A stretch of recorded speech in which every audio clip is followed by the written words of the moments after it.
a final thought. Obviously, Aaron Finch was asked about taking the knee, and he described it as, or he said that you weren't doing it. He thought that education and other things were kind of more important than making that stand. Obviously, you would have seen some of the comments maybe from Michael Holding in response to that, described that response as lame. Just want your thoughts really on the issue and why you felt that the first opportunity to play after the Black Lives Matter movement took hold, you didn't want to take the knee. Well, first thing I say in it is that Michael Holding is one of the great people of world sport, and certainly our game. He's a person who I personally have great admiration, great respect, great love for, and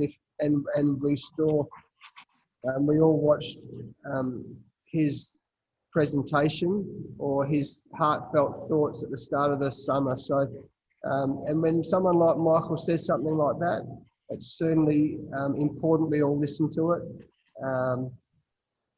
In terms of the taking a knee, to be completely honest, we could have talked more about it perhaps leading up to that first game. There was so much going on leading up to us getting here.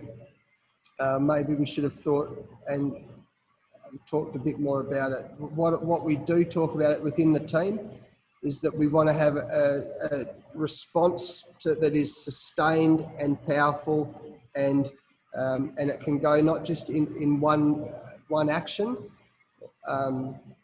but sustained periods throughout, not just throughout this series, throughout our summer, but throughout time. So we're looking at ways. I know there's a lot of talk going on within our group about how we can, I know there's a lot of talk going on within the Australian women's team as well, on how that we can have a sustained and powerful response to the Black Lives Matters. It's incredibly important, and I just hope, and certainly from Mikey's point of view, I hope if it looked like there was a lack of respect there, that certainly wasn't the intention of our team, and we're very aware of it. And as I said, when Mikey says what he says, then it's certainly worth listening to, and we'll be doing that. Jale, just an update on Steve Smith. How's he going, mate? Is he going to be okay to play? Fingers crossed. We know what a great player he is. He got a blow to the head in training the day before the first game. So we've been going through all the concussion protocols. He's definitely tracking in the right direction. So we're hopeful he'll be right for tomorrow. But if he doesn't come up again, then like always, we'll keep him, like any of our players, health in mind. So, but fingers crossed for everyone, he'll be up and ready to go. Well, yeah, I mean, Joff Archer is an incredibly talented bowler, no doubt about that.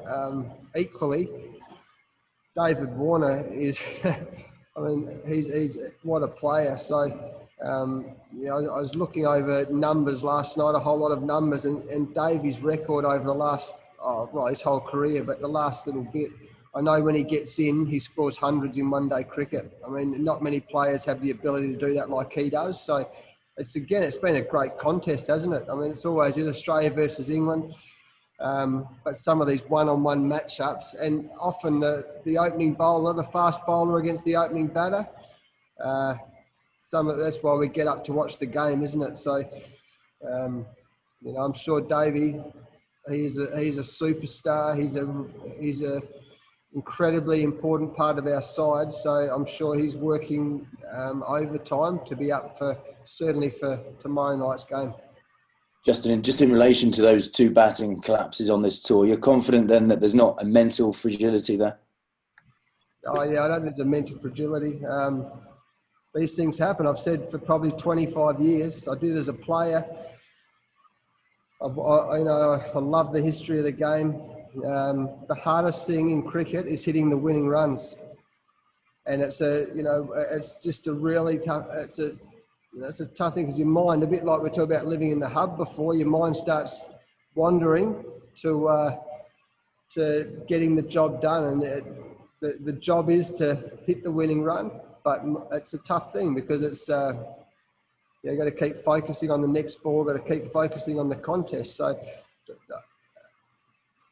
I'm very, very confident in our players that they are strong and developing and getting better at it. Is it just a sign that basically England are never beaten? Yeah, well, yeah. I mean, and that was my message to the guys leading up to the second game the other night. It's a very good point. I mean, England are a brilliant white ball cricket team, and we respect them enormously, what they've done over the last few years. And we know we're up for the fight. Even when you saw Sam Billings come in the other night, and with lack of opportunities, come in and score 100 in the middle overs. I mean, wow. I mean, it's a real credit to what England are doing, and that's been the consistent message. I mean, we've come here with no cricket under our belt. We've put up a good fight so far. We're in a position to win the series tomorrow night, but for not 1 millisecond are we taking England lightly. We can't. I mean, they're a very, very, very good team. They keep coming at us with bat and ball. They're good in the field. So it's a really good point that we do respect them enormously. And we'll certainly have to do that again tomorrow night if we're going to win the game and the series.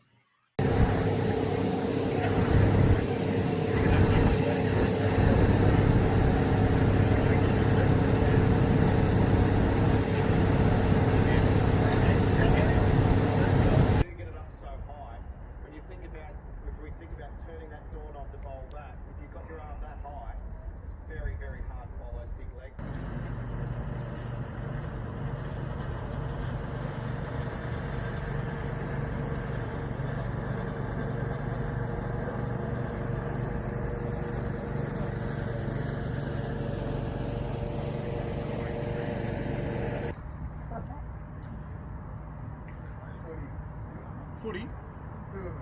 Oh, beautiful. You reckon you get later? Do this, and then...